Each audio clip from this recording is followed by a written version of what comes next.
आज जो देश में चुनाव के रिजल्ट आए हैं, ये मैं तो पहले कहूँगा, ये जो रिजल्ट है जनता की रिजल्ट है और ये जनता की जीत है और लोकतंत्र की जीत है। हम पहले से यही कह रहे थे कि ये लड़ाई हमारी मोदी वर्सेस जनता है, लोग हैं। तो 18वीं लोकसभा के चुनाव में हम विनम्रता से जनमत को स्वीकार करते हैं। इस बार जनता ने किसी एक दल को पूर्ण बहुमत नहीं दिया, खासकर सत्ताधारी दल भाजपा ने एक व्यक्ति एक चेहरे के नाम पर वोट मांगा। अब ये स्पष्ट हो गया है कि ये मैंडेट मोदी जी के खिलाफ गया है। ये उनकी राजनीतिक और नैतिक हार है।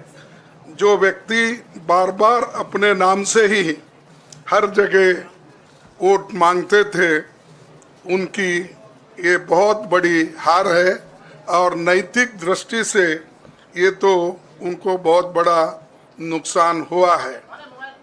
आप जानते हैं कि कांग्रेस पार्टी और हमारे इंडिया गठबंधन से बहुत प्रतिकूल माहौल में चुनाव लड़ा।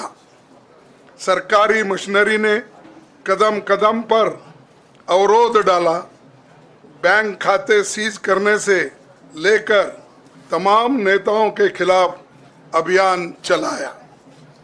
फिर भी शुरू से आखिर तक कांग्रेस पार्टी का कैंपेन सकारात्मक था, पॉजिटिव था। हमने महंगाई, बेरोजगारी, किसानों और मजदूरों की बदहाली और संविधान संस्थाओं का दुरुपयोग जैसे विषयों को केंद्रीय मुद्दा बनाकर हम जनता के सामने गए थे। इन मुद्दों पर बड़ी संख्या में लोग हमसे जुड़े, हमारा समर्थन किया। प्रधानमंत्री ने जिस तरह का कैंपेन किया वो इतिहास में लंबे समय तक याद रखा जाएगा।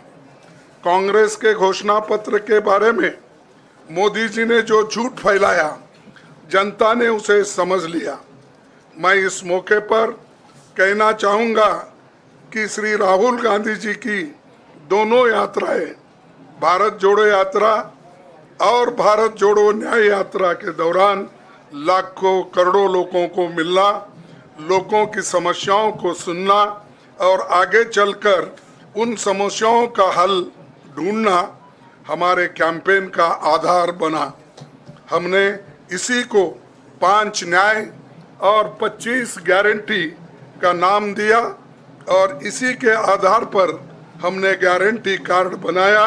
हमारे कार्यकर्ता उसे लेकर घर घर पहुंचे और लोगों को संपर्क करें। इसके अलावा जो एक महत्वपूर्ण बात है वो भाजपा नेतृत्व की अहंकार की वजह से हुई। उन्होंने धीरे धीरे सारे संवैधानिक संस्थाओं के ऊपर गैर कानूनी तरीके से कब्जा करने की कोशिश की। फिर इनका उपयोग विरोधी दल के खिलाफ करने लगे। जो दब गया उसे दबा के अपने तरफ लिया, जो नहीं दबे उसकी पार्टी को तोड़ दिया, नहीं तो फिर जेल में डाल दिया। लोगों को ये विश्वास हो गया था कि मोदी जी को एक मौका और मिला तो अगला हमला संविधान पर सीधा होगा और लोकतंत्र पर होगा। इसीलिए लोगों को इसके प्रमाण नए संसद सत्र के साथ ही दिखेंगे। खुशी इस बात की है कि भाजपा इस षड्यंत्र में अब सफल नहीं हो पाएगी। मैं इस अवसर पर सीपीपी चेयरपर्सन श्रीमती सोनिया गांधी जी, हमारे लोकप्रिय नेता राहुल गांधी जी, प्रियंका गांधी जी का विशेष मैं धन्यवाद करना चाहता हूं।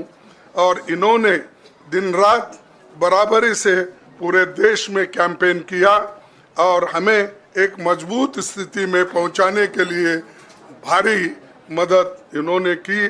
और मैं ये कहूँगा कि इनके वजह से हमको बहुत बड़ा प्रोत्साहन देश में मिला और आज ये स्थिति जो बनी है उनके वजह से बनी। और हमारे करोड़ों कार्यकर्ता जो है देश में, उन्होंने भी हमारा साथ दिया, इसीलिए मैं बहुत बहुत उनको धन्यवाद देता हूं।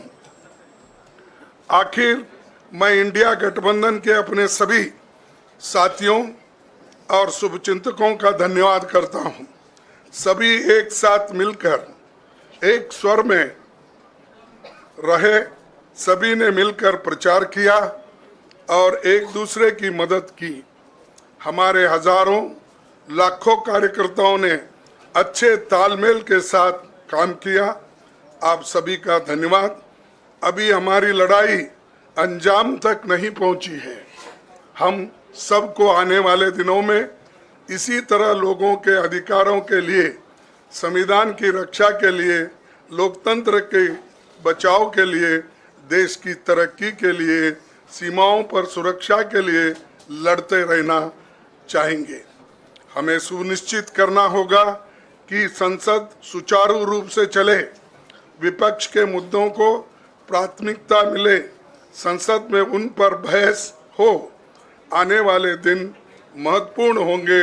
हम आपसे बात करेंगे जब कभी भी मौका मिले।